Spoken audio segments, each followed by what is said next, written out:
Good morning student. आपका बेटा आज का लेक्चर है रे ऑप्टिक्स पे, और उस रे ऑप्टिक्स के लेक्चर में आपको लेंस मेकर फॉर्मूला डायरेक्ट करवाया जाएगा, जो कि सीबीएसई बोर्ड के हिसाब से और कॉम्पिटिटिव एग्जाम के बेस पर बहुत ही इंपॉर्टेंट टॉपिक है।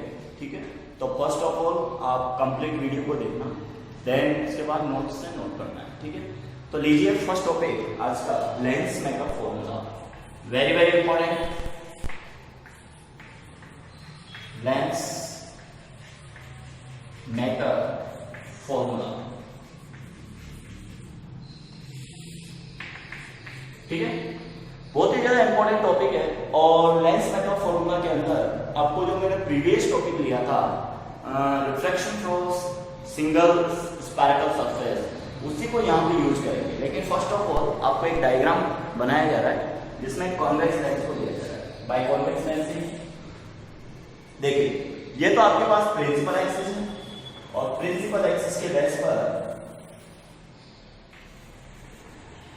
ये ऑप्टिकल सेंटर हो गया, ये पॉइंट P1 हो गया, ये पॉइंट P2 हो गया। ठीक है, अब ऑप्टिकल सेंटर से कुछ डिस्टेंस पर आपको U गिवन है, तो U डिस्टेंस पे ऑब्जेक्ट रखा हुआ है। ठीक है, दैट इज ऑब्जेक्ट। ऑब्जेक्ट से फर्स्ट लाइट रे, तो ऑब्जेक्ट से फर्स्ट लाइट रे आपने ली, ये लाइट रे जा रही है ऑब्जेक्ट से जा रही है। ठीक है, ऑब्जेक्ट से लाइट रे जा रही है, तो पहले फर्स्ट ऑफ ऑल ये रिफ्लेक्ट होगी। ठीक है, ये इसका प्राइमरी इमेज V डैश को ड्रॉ करेगा। किसको ड्रॉ करेगा बेटा? ये primary image V dash, I dash को, I डैश की जो डिस्टेंस रहेगी वो आपका basic point O dash V dash रहेगा। देखिए, अब यहां पर एक केस तो ये हुआ है कि लाइट रे मूव इन द मीडियम। ठीक है, और जब अगेन ये वापस एयर में आती है तो लाइट रे डाइवर्ट फाइनली आई। क्लियर?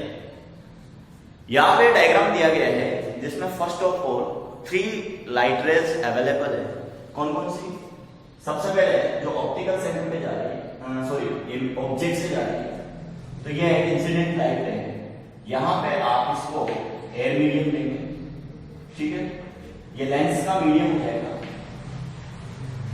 ये मीडियम यूज करेंगे यहाँ पे, मतलब light ray process from air to medium. Second process में वही लाइट रे मीडियम टू एयर जा रही है। देखिए, फर्स्ट ऑफ ऑल लाइट रे यहां से यहां तक गई, उसके बाद ये मीडियम के अंदर रिफ्लेक्ट हुई। ठीक है, और उसके बाद ये कंटिन्यूसली आगे की ओर जा रही है, मतलब जो लाइट फंक्शन इस पाथ पर है वो आगे जाके आपको एक imaginary image I dash provide करेगा, जो कि पार्शियल इमेज का वर्क कर रही है। तो इस स्फेरिकल सरफेस के लिए this is object and this is image I dash. Clear? और यही image I dash second surface के लिए ऑब्जेक्ट का वर्क करेगी। इसका मतलब इसके लिए इंसिडेंट रे ये वाली, रिफ्लेक्टेड रे ये वाली। क्लियर? सेकंड सरफेस के लिए रिफ्लेक्टेड रे ये वाली है, और सॉरी इंसिडेंट रे ये वाली है, और रिफ्लेक्टेड रे ये वाली है। ठीक है, यहां पे पॉइंट दे दीजिए आप N और N। ठीक है, इसे आप ऑब्जेक्ट का नाम देंगे, तो ये ऑब्जेक्ट हो गया, O डैश यहां पर ऑप्टिकल सेंटर हो गया। ठीक है, तो first of all OM, NM and then NI. There are the number of 3 paths available. First is ON. ON is the incident ray.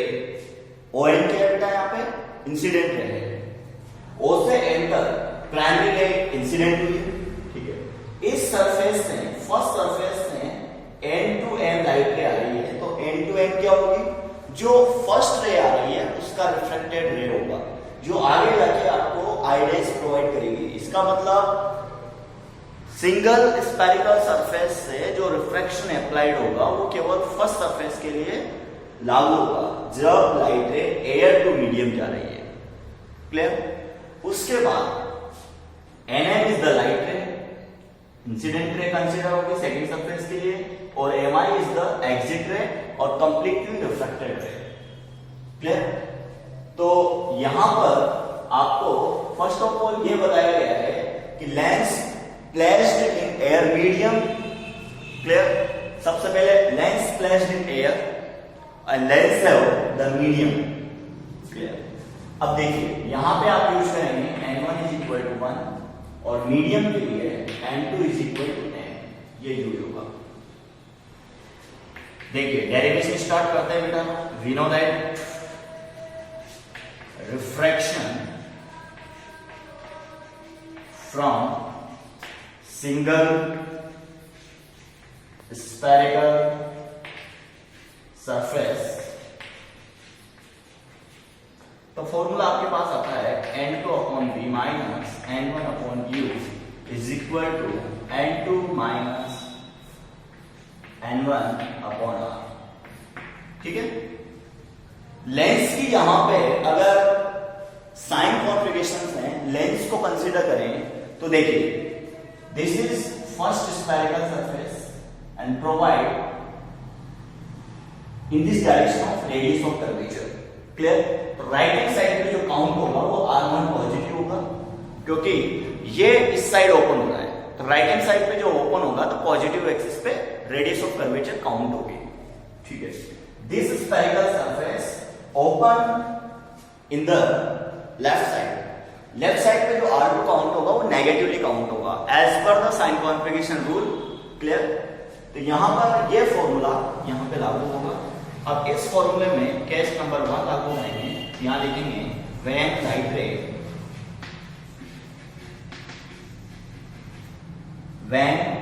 Light रे कहां से कहां जा रही है? Air to medium. देखिए बेटा इस फॉर्मूले को यहां पे इंप्लीमेंट करने वाले हैं, तो n2 मतलब एयर टू मीडियम लाइट रे जा रही है, तो n2 किसको लेंगे? n को लेंगे। n1 किसको लेंगे? एयर के लिए 1 को लेंगे। ठीक है? ये 1 है यहां पे। सेकेंड केस v किसकी? v मतलब डिस्टेंस ऑफ इमेज, तो यहां पर first spherical surface is provide to the ideas. क्या प्रोवाइड कर रही है बेटा? आइडेस प्रोवाइड कर रही है। अगर ये स्फेरिकल सरफेस आइडेस प्रोवाइड करती है तो डिस्टेंस आपको क्या लेनी है? v डैश लेनी है। क्लियर? तो एयर टू मीडियम के लिए तो n1 की जगह तो 1 यूज होगा और n2 की जगह n यूज होगा। ओके बेटा? चलिए अप्लाई कीजिए। Now we can apply equation. n2 की जगह n यूज होगा। इमेज बन रही है v डैश पॉइंट पे, v डैश डिस्टेंस हो गई, माइनस n1 की जगह 1 यूज होगा और u is the distance of object. We count n minus 1 whatever distance r1 to be is positive. r1 यहां पे क्या होगी बेटा? पॉजिटिव होगी, क्योंकि इस स्फेरिकल सरफेस का जो r1 है वो इस डायरेक्शन में काउंट हो रहा है। अगर इस डायरेक्शन में काउंट हो रहा है तो that is should be positive. Clear? ये हो गई आपके पास इक्वेशन नंबर फर्स्ट। देखिए बेटा यहां पे बहुत कॉमन पॉइंट है कि एयर टू मीडियम में जाना है तो ऑब्जेक्ट कहां रखा हुआ है? एयर में रखा हुआ है, इसलिए एयर में रिफ्रैक्टिव इंडेक्स के जस्ट नीचे आपको क्या लेना है? डिस्टेंस ऑफ ऑब्जेक्ट लेनी है। क्लियर? सेकंड केस बोल रहा है कि मीडियम प्रेजेंस, मीडियम का रखा हुआ है, लेंस का मीडियम क्या है? n2 की जगह आपने n यूज किया है, उसमें क्या आ रहा है? nm लाइन आ रही है और nm लाइन क्या दे रही है आपको? आगे जाकर एक इमेजिनरी इमेज i डैश दे रही है। इसका मतलब उसकी डिस्टेंस क्या होगी? v डैश होगी। Okay, case number 2।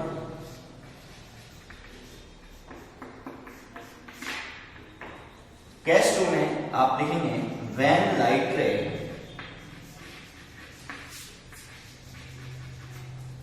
कहां से कहां जा रही है? मीडियम टू एयर जा रही है। ठीक है? अब n2 की जगह क्या आ जाएगा? अब देखिए मीडियम टू एयर जा रही है, तो N2 की जगह क्या आ जाएगा 1 आ जाएगा, और N1 की जगह क्या आ जाएगा बेटा, N1 की जगह N आ जाएगा। ऐसा क्यों किया मैंने, उसका एक रीजन है।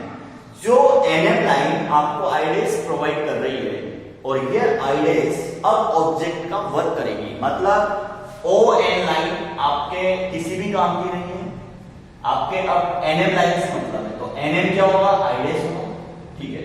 उसके बाद क्या हो जाएगा, MI हो जाएगा, और MI आपको रिफ्लेक्टेड। तो यहां पे जो डिस्टेंस ऑफ ऑब्जेक्ट था वो V डैश वर्क करेगा, और डिस्टेंस ऑफ इमेज है वो V वर्क करेगा, ठीक है। Now we can apply equation,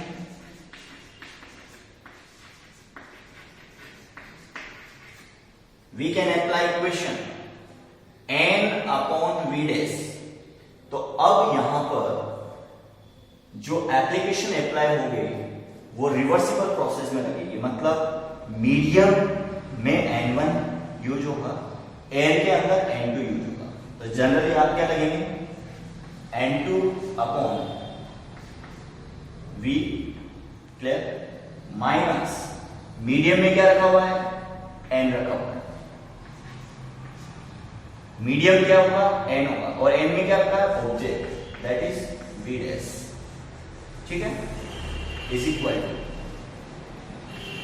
n2 minus n1 upon, बताइए R2 किधर ओपन होगा, अगर ये रिफ्लेक्टेड सरफेस है तो इसका रेडियस ऑफ कर्वेचर इस साइड ओपन होगा, दैट शुड बी नेगेटिव, इसका मतलब माइनस R2, क्या यूज होगा, ये माइनस ऑफ R2 यूज होगा। अब आप यहां देखिए N2 के क्या रखना है, आपको 1 रखना है, तो ये 1 अपॉन V, यहां पे N1 आएगा, ठीक है, N1 की जगह आप क्या रखेंगे, N रखेंगे, तो ये जनरली हो जाएगा N अपॉन V डैश, क्या हो जाएगा, N upon V dash, clear. उसके बाद यहां पर N2 है, तो N2 की जगह क्या आ जाएगा, 1 माइनस, क्या आ जाएगा, 1 माइनस, और N1 की जगह क्या आ जाएगा बेटा, N, क्लियर। अब यहां पे आपको R1 यूज करना है, अभी मैं रिफ्लेक्टेड सरफेस R2 को नेगेटिव नहीं ले रहा हूं, न्यूमेरिकल में पुट करेंगे तो फिर आपको ऑटोमेटिकली वहां पे माइनस कॉमन लेना पड़ेगा।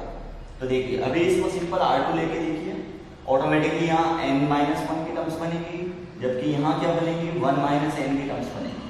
1 माइनस n की टर्म्स बनेगी तो आपको ऑटोमेटिकली माइनस कॉमन लेना पड़ेगा, इसलिए आपको यहाँ पे माइनस चूज करने की जरूरत नहीं है।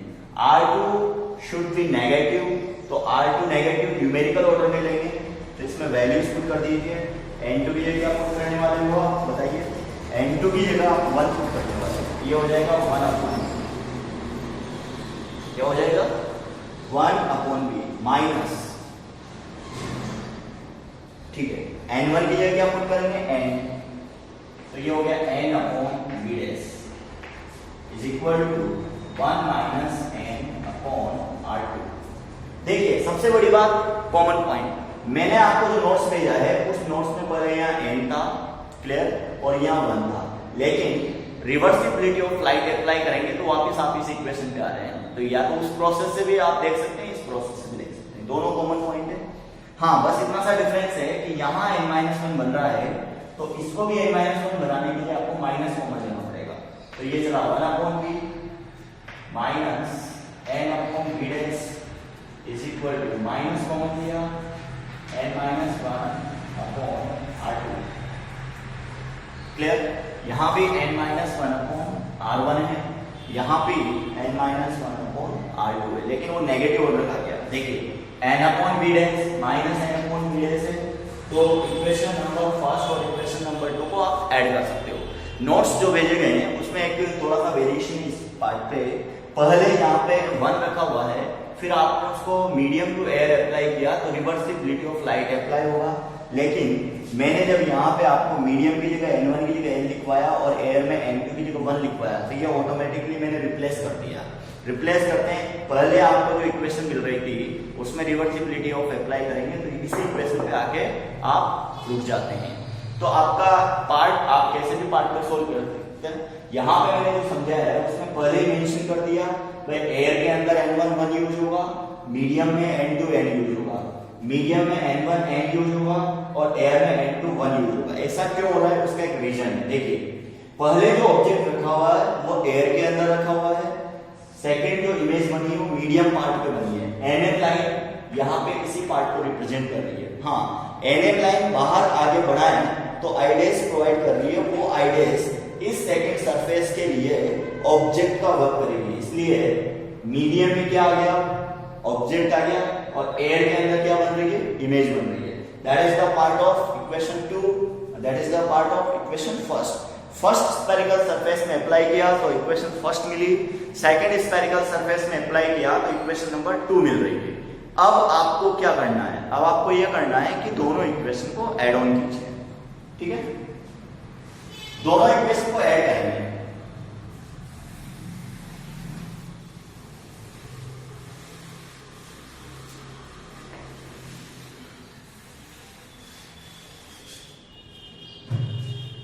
ये यहां पे एयर मीडियम में N1 की वैल्यू 1 होती है।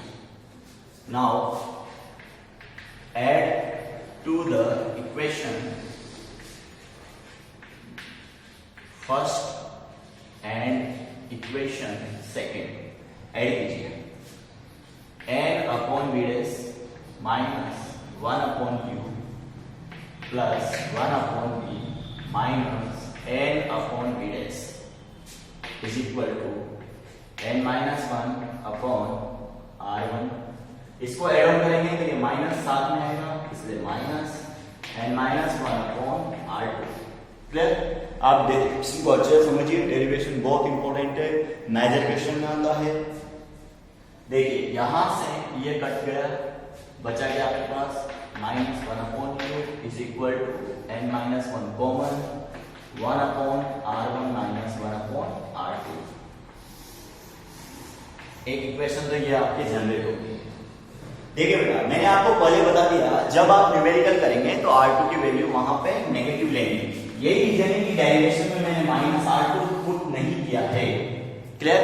क्योंकि अगर आप कॉन्वेक्स के लिए अप्लाई करेंगे तो आप माइनस ऑफ r2 लेंगे, लेकिन कॉनकेव के केस में क्या हो जाएगा, r1 नेगेटिव हो जाएगा और r2 पॉजिटिव हो जाएगा। क्योंकि दोनों को यहाँ पे मैं एक साथ समझा देता हूँ। इसका ये r1 इस साइड ओपन होगा तो कॉन्वेक्स के लिए पॉजिटिव काउंट होता है, इसका r2 इधर ओपन होगा तो ये नेगेटिव काउंट होता है। क्लियर? लेकिन कॉनकेव के केस में अगर आप इसको लेंगे तो r1 नेगेटिव आता है क्योंकि ये इस साइड ओपन होता है और ये इस साइड ओपन होगा तो r2 शुड बी पॉजिटिव। यही रीजन है कि डेरिवेशन में मैंने माइनस r2 प्लेस नहीं किया था, बिकॉज कि आप दोनों क्वेश्चन सेपरेटली सॉल्व करेंगे तो आपको r1 r2 की value as per the sign configuration use करनी है। इसीलिए आपने वहां पे प्लस r2 ही यूज किया है क्योंकि जो भी चेंजेज आएगा वो न्यूमेरिकल मिलेगा। क्लियर? जनरली आपके जो क्वेश्चन आता है वो कॉन्वेक्स का ही आता है, इसलिए ज्यादातर ये याद रखें कि r1 should be positive and r2 should be negative. ठीक है, अब यहाँ पे एक इंपॉर्टेंट कंडीशन है। क्या कंडीशन है? अगर आप 10th क्लास की थ्योरी पे चलते हैं तो 1 upon v minus 1 upon q is equal to 1 upon f होता है। तो as per the lens formula we can write 1 upon f directly. But अगर कॉन्वेक्स के केस में यहाँ पे कंडीशन लगाएं तो कंडीशन इज दैट कि इफ ऑब्जेक्ट, वही कंडीशन है एट इंफिनिटी, मतलब u को इनफाइनाइट यूज कीजिए, तो देन इमेज कहां बनेगी, एट फोकस। तो इसका मतलब v की वैल्यू क्या हो जाएगी, f हो जाएगी।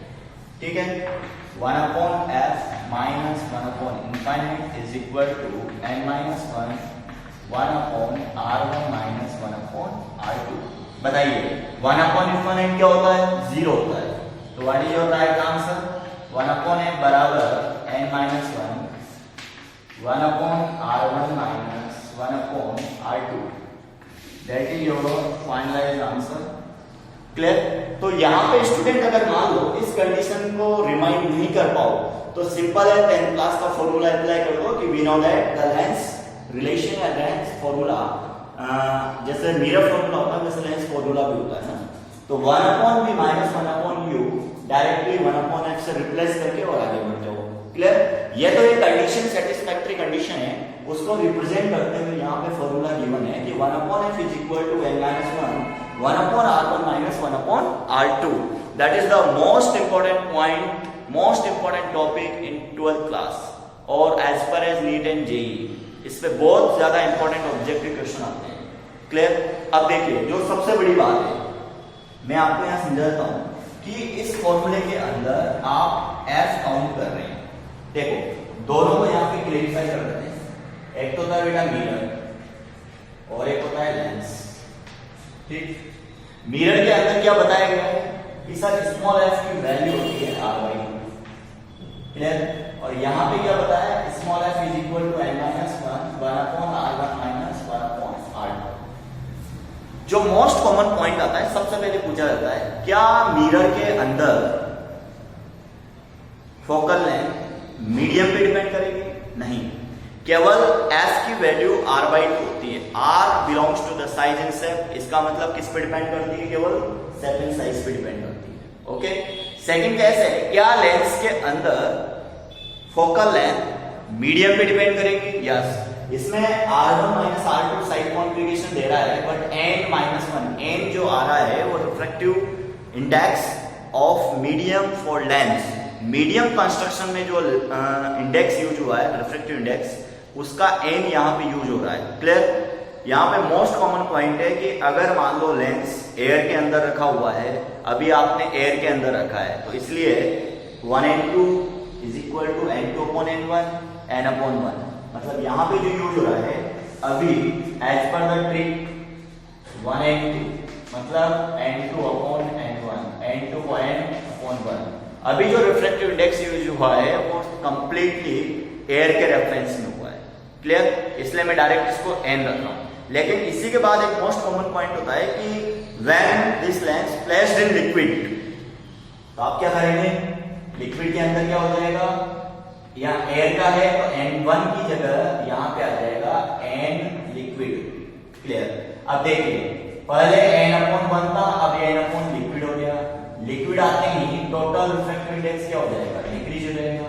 अगर टोटल रिफ्रैक्टिव इंडेक्स डिक्रीज होगा तो f की वैल्यू क्या हो जाएगी? इंक्रीज हो जाएगी। इसका मतलब किसी भी पर्टिकुलर लेंस को एयर में रखने पर उसके रिफ्रैक्टिव इंडेक्स के बेस पर जो फोकल लेंथ दिखाई गई है उसको आप लिक्विड में रख दीजिए। लिक्विड में रखते उसका रिफ्रैक्टिव इंडेक्स क्या हो जाता है? डिक्रीज हो जाता है, क्योंकि यहाँ पर पहले 1 से डिवाइड था, अब ये वैल्यू n लिक्विड से डिवाइड होगी तो इसकी वैल्यू रिफ्रैक्टिव इंडेक्स क्या होगा? डिक्रीज होगा। रिफ्रैक्टिव इंडेक्स और फोकल लेंथ दोनों इनवर्सली है यहाँ पे।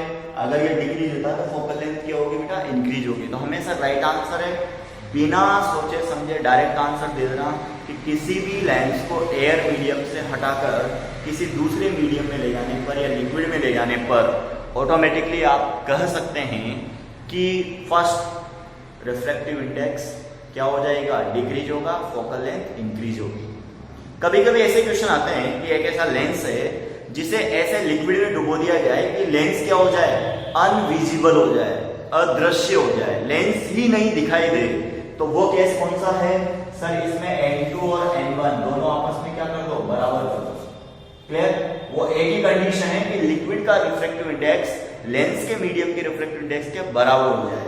इसका मतलब क्या हो जाएगा? 1n2 n2/n1 n/n, ये हो गया 1। अगर ये 1 हो गया तो 1 - 1 क्या होगा? 0। f क्या हो जाएगी? इनफाइनाइट हो जाएगी। तो उस केस में फोकल लेंथ क्या हो जाती है बेटा? इनफाइनाइट हो जाती है। तो अदृश्य कब होगा?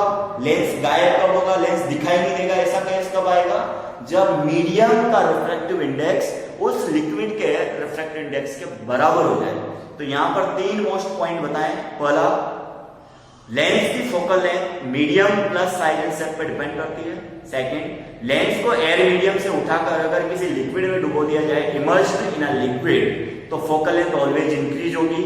थर्ड, यदि किसी लेंस को ऐसे लिक्विड में प्लेस कर दिया जाए जहां पर वो लेंस अदृश्य हो जाए, अनविजिबल हो जाए, तो आप बोल देना कि लेंस मीडियम का रिफ्रैक्टिव इंडेक्स किसके इक्विवेलेंट हो रहा है, उस लिक्विड के रिफ्रैक्टिव इंडेक्स के इक्विवेलेंट हो रहा है। ये तीनों मोस्ट कॉमन पॉइंट है। ओके देखिए बेटा, यहाँ पे जो मोस्ट इंपॉर्टेंट क्वेश्चन बनता है, मैंने आपको कलर कॉम्बिनेशन बताया विबग्योर।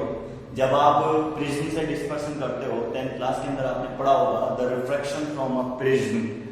क्लियर, आपके आगे भी आने वाला है। प्रिज्म का एक इंपॉर्टेंट सेगमेंट होता है the white light play incident on a prism surface that will be split into the 7 colours of its spectrum colours VIBGYOR. Clear, VIBGYOR यहाँ पर violet, indigo, blue, green, yellow, orange and red colours को दिया गया है name. Lambda minimum, violet के लिए lambda minimum होता है बिकॉज इसका रिफ्रैक्टिव इंडेक्स मैक्सिमम होता है। रेड कलर के लिए लैम्डा मैक्सिमम होती है और एन मिनिमम होता है। आपने देखा होगा कि नाइट में जब आप ट्रेवलिंग करते हैं तो किसी भी रेड कलर पे जब लाइट इंसिडेंट होती है, रेड कलर का सिग्नल बहुत ज़्यादा डिस्टेंस पे हो, तब भी उस पर लाइट जब इंसिडेंट होती है तो वो आपको 100% एक्यूरेसी से अच्छा विजिबल होता है बिकॉज उसका स्कैटरिंग पावर क्या होती है, मिनिमम होती है, और लैम्डा क्या होता है, मैक्सिमम होता है। क्लियर, तो यहाँ पे लेते हैं बेटा लेंस मेकर फॉर्मूले को विबग्योर के साथ और आपको प्रूव करना है। क्या प्रूव करना है? इंपॉर्टेंट क्वेश्चन ये FR is greater than FV। Her type के सब्जेक्टिव एग्जामिनेशन में पूछा गया क्वेश्चन है, हर टाइप के ऑब्जेक्टिव पैटर्न पे पूछे गए क्वेश्चन से एक है। चलो लेते हैं आप वी नो दैट,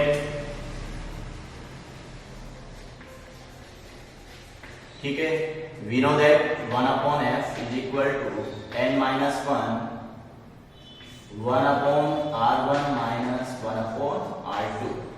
देखिए लेंस कॉन्फ़िगरेशन यहाँ पे कॉमन रखा गया है, इसलिए R1 और R2 का जो कॉम्बिनेशन है उसको आप चेंज नहीं करेंगे। इसका मतलब that is the equation number first. फिर अप्लाई करेंगे for red colour, COLOUR, red colour, ये हो जाएगा FR is equal to NR minus 1/R1 minus 1/R2। Clear, that is the equation number 2। ठीक है, for violet colour 1/FB is equal to NB minus 1/R1 minus 1/R2, equation number 3। Clear, आपको क्या represent करना है? यहाँ पे जो combination मैंने दिखाया गया है उससे तो ये समझ में आ गया कि वायलेट कलर का जो रिफ्रैक्टिव इंडेक्स है वो रेड कलर से क्या होता है, ज्यादा होता है। क्लियर, चलो now apply equation third divided by equation second. तो इक्वेशन थर्ड को डिवाइड करना है इक्वेशन सेकंड से, तो इक्वेशन सेकंड का 1/FR नीचे आएगा, ऑटोमेटिकली कन्वर्ट हो जाएगा FR/FB is equal to NB minus 1 NR minus 1। Clear, ये डिनोमिनेटर ये न्यूमरेटर डिनोमिनेटर में ये डिवाइड होंगे आपस में, तो ये वैल्यू सेम है इसलिए कैंसिल आउट हो गई। क्लियर, अब that's NB is greater than NR, तो NB में से अगर -1 लेस करते हैं, ठीक है, तो ये हो जाएगा NR माइनस 1। अगर -1 दोनों में से कंटिन्यू करते हैं, जैसे जस्ट लाइक एज एग्जांपल कि 10 इज ग्रेटर देन 5, देखिए मैं समझा दूं, ठीक है। अब इसमें से 1 लेस कीजिए तो क्या मिलेगा आपको? 4 मिलेगा। तो n-1 NR माइनस 1, तो NB is greater than NR है, तो NB minus 1 is greater than NR minus 1, satisfy होगा कंडीशन। क्लियर, अब देखिए अब क्या करते हैं आप, NB माइनस 1 NR माइनस 1 इसको डिवाइड किया, इसकी वैल्यू 1 से क्या होती है, ज्यादा होती है, इसकी जगह ये प्लस रखो FR/FB is greater than 1। What is the final answer? अगर रेड कलर मीडियम से लेंस बनाया जाए और वायलेट कलर मीडियम से लेंस बनाया जाए तो बताइए किस मीडियम के लिए फोकल लेंथ ज्यादा होगा? रेड कलर के लिए फोकल लेंथ ज्यादा होगा, क्योंकि जिसका रिफ्रैक्टिव इंडेक्स ज़्यादा है उसका फोकल लेंथ कम है। 1/f, f इनवर्सली 1/n या 1/f inversely directly proportional to the n, एक तरह से n-1 हो रहा है, तो f और n आपस में क्या होंगे, रिवर्स होंगे एक दूसरे के। ठीक है बेटा, ये मोस्ट इंपॉर्टेंट पॉइंट है। नेक्स्ट लेक्चर जो कल का लेक्चर आ रहा है उसमें इसके बहुत ही हाई क्लास क्वेश्चन करवाए जाएंगे। ठीक है, तो आप इसको अच्छे से समझिए और नोट